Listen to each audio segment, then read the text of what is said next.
क्या मेरे रोज़े रखने रमज़ान में महफूज हैं। अराउंड 20-25% पॉपुलेशन हमारी डायबिटिक होने जा रही है। रमज़ान की तैयारी कुछ दिन पहले, रमज़ान के आने से पहले मरीज़ को करनी चाहिए। दवाइयों की एडजस्टमेंट है, मालिश के मशवरे से की जाए। शुगर के, डायबिटीज़ के पेशेंट्स आमतौर पर ये सवाल कर रहे थे।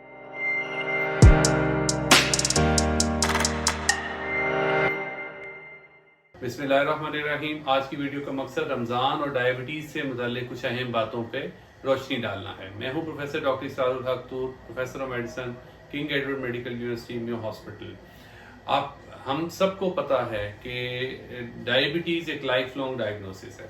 लाइफ लॉन्ग डायग्नोसिस का मतलब ये है कि इसने जड़ से ख़त्म नहीं होना, इसके साथ मरीज़ ने ज़िंदगी गुजारने का सलीका सीखना है। और अराउंड 20-25% पॉपुलेशन हमारी डायबिटिक होने जा रही है। तो इस हिसाब से हमें इंक्रीजिंगली एक सवाल का सामना होता है कि क्या मैं रोज़े रख सकता हूँ, क्या मेरे रोज़े रखने रमज़ान में महफूज हैं। और ये शुगर के, डायबिटीज़ के पेशेंट्स आमतौर पर ये सवाल कर रहे थे। इसको एक एनालाइज करने का या इसको आंसर करने का एक सिस्टमेटिक तरीका है, जिसमें बेसिक चीज़ें कुछ मैं जिसकी वजाहत करना ज़रूरी समझता हूँ।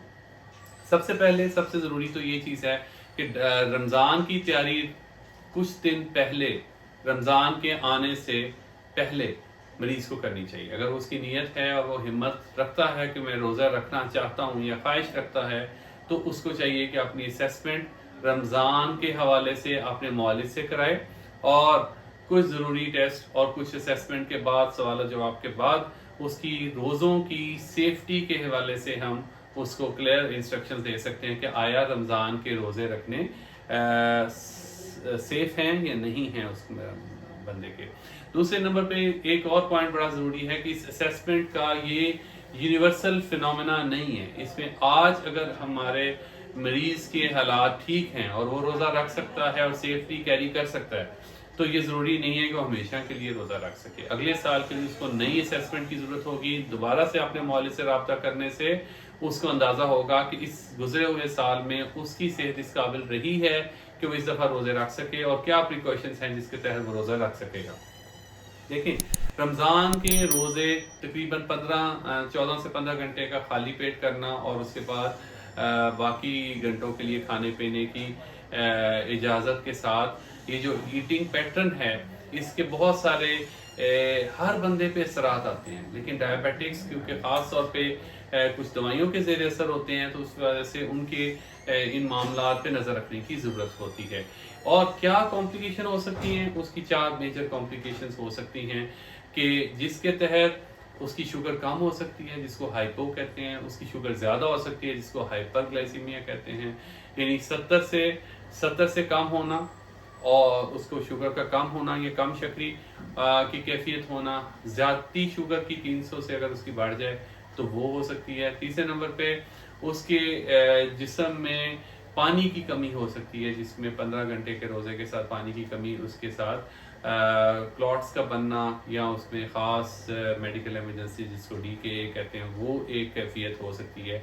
जो कॉम्प्लिकेशन डायबिटिक पेशेंट्स में हम एंटीसिपेट करते हुए, सेफ्टी को देखते हुए, इन कॉम्प्लिकेशंस का हिस्ट्री में और रिकॉर्ड को चेक करते हुए, इनसे बचाते हुए मरीज़ को हम रोज़ा रखवाना चाहेंगे। इस असेसमेंट के मुख्तलिफ हिस्से हैं। इसमें हम बाज़ मरीज़ों को बिल्कुल ग्रीन सिग्नल देते हैं कि वो लोग जो एक टाइम पे इंसुलिन लगा रहे हैं या एक दवाई ले रहे हैं और उनकी शुगर वेल कंट्रोल्ड है, असेसमेंट के दौरान हमें पता चले, तो हम उसे कहते हैं कि आप सेफली रोज़े रख सकते हैं। दूसरे वो लोग हैं जो इंटरमीडिएट रिस्क के लोग हैं, थोड़ी बहुत एडजस्टमेंट के साथ, थोड़ी बहुत गाइडेंस के साथ बहुत हद तक उनकी भी सेफ्टी रहती है और वो भी रोज़े रखते हैं। तीसरे हाई रिस्क लोग हैं, ये वो लोग हैं जिनके जिस्म में शुगर की कुछ पेचीदगियाँ बन गई हुई हैं, जिनमें गुर्दों के अमराज हैं, दिल के अमराज हैं, उनमें एक से ज़्यादा ऑर्गन डैमेज हो गए हुए हैं, या वो लोग जिनकी शुगर कंट्रोल से बाहर है, या हामला ख़वातीन, ये वो लोग हैं, या इंसुलिन के एक से ज़्यादा इंजेक्शन दिन में लगाने वाले लोग हैं, ये वो लोग हैं जो हाई रिस्क कहलाते हैं और इनको आम तौर पे शुगर के वजह से या हेल्थ की वजह से हम रोज़े की इजाज़त नहीं दे रहे होते। तो हाई रिस्क, लो रिस्क और दरमियान में इंटरमीडिएट रिस्क के लोग हैं, जी असेसमेंट के बाद मौलिज उनको बताता है कि वो कहाँ फॉल करते हैं। तो ये तो हो गया उसकी असेसमेंट। اور اس کی ہونے والی پیچیدگیاں، کیسے روزہ رکھے، اس کے بیسک سی چیزیں ہیں جو اس کی متس ہیں یا اس کے خیالات ہیں، اس کو ایڈریس کرنے کی بھی ضرورت ہوتی ہے. اس میں سب سے اہم چیز یہ ہے کہ شوگر، بہت سارے علماء حضرات نے یہ فیصلہ کیا ہے اسلام کی تعلیمات کی روشنی میں کہ شوگر چیک کرنے سے روزہ نہیں خراب ہوتا. تو اس لیے اس کو شوگر چیک کرنے کا طریقہ ضرور رمضان میں بتانا ایک اسیسمنٹ کا اور ایجوکیشن کا حصہ ہے. اس میں شوگر چیک کرنے کے جو بہتر ٹائمنگز ہیں وہ افطار سے پہلے، سحری سے پہلے، اور صبح 9 اور 10 بجے کے درمیان، پھر عصر کے وقت، اور پھر افطار کے 2 گھنٹے کے بعد. میں دوبارہ سے ریپیٹ کرتا ہوں، سب سے پہلے افطار سحر سے پہلے، پھر صبح 9-10 بجے کے درمیان، اس کے بعد عصر کے وقت، اور پھر افطار سے کچھ دیر پہلے. یہ اسیسمنٹ ہوگی اس کی ڈیورنگ فاسٹنگ پیریڈ، اور افطار کے 2 گھنٹے کے بعد اس کی اسیسمنٹ ہوگی کہ کھانا کھانے کے بعد اس کی شوگر کتنی بڑھ رہی ہے. تو یہ ہے شوگر چیک کرنے کے آئیڈیل ٹائم، اور جو ہم مریض کو ہر روز چیک کرنے کی ہدایت نہیں کر رہے ہوتے، لیکن اس کی اسیسمنٹ کا ضرور حصہ ہوتے ہیں. دوسرا یہ ہے کہ بعض اوقات انسولین کے بارے میں بھی سوال کرتے ہیں کہ انسولین کا انجیکشن لگانے سے روزہ خراب تو نہیں ہوتا. تو اس پہ بھی علماء حضرات کی رائے ہے کہ انسولین کا انجیکشن روزے کی حالت میں لگایا جا سکتا ہے.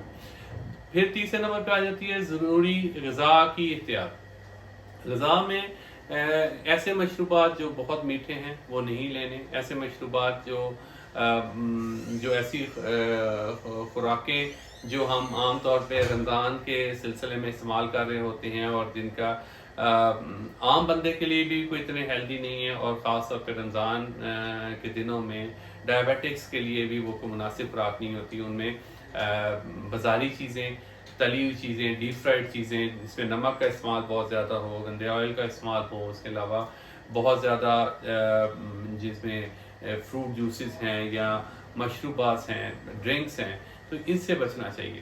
ان سے اجتناب کرتے ہوئے روزہ رکھنے کی ضرورت ہوتی ہے. سادہ ناشتے کو سحری کا درجہ دیں. افطار جو ہے اس کو سادہ بنائیں، اور اس میں لسی یا نمکین سکنجبین، یا اگر جوس پینا چاہتے ہیں تو 120 ml تک، یعنی آدھا کپ تک، آدھے گلاس تک آپ جوس بھی فریش لے سکتے ہیں. اس کے علاوہ تازہ پھل اور کھجور کا اعتدال کے ساتھ استعمال کریں. تو یہ افطار کا عمل ہو جائے گا. اور اس کے بعد سادہ کھانا جو رات کو ڈنر عام طور پہ لیا کرتے ہیں، اسی کو پیٹرن کو اگر فالو کریں گے تو رمضان میں بہت سارا جو معاملات ہیں شوگر کے بھی اور ہیلتھ کے بھی، وہ ٹھیک رہیں گے. تو اس لحاظ سے دیکھا جائے تو ہیلدی کہا جاتا ہے کہ کوئی ڈائبیٹک ڈائٹ ایز سچ نہیں ہوتی.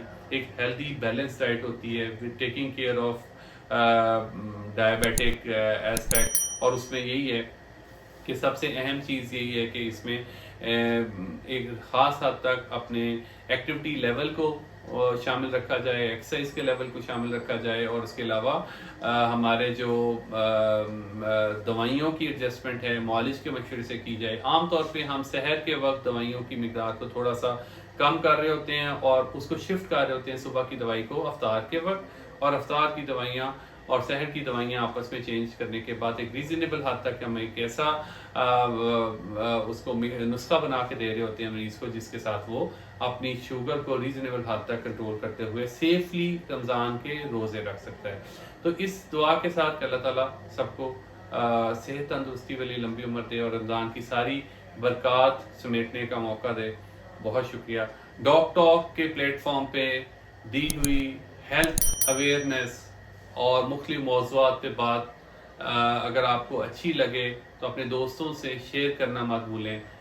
ہیلتھ اور اویئرنیس ہمارے اس چینل کا خاص موضوع ہے. ڈاک ٹاک ORG.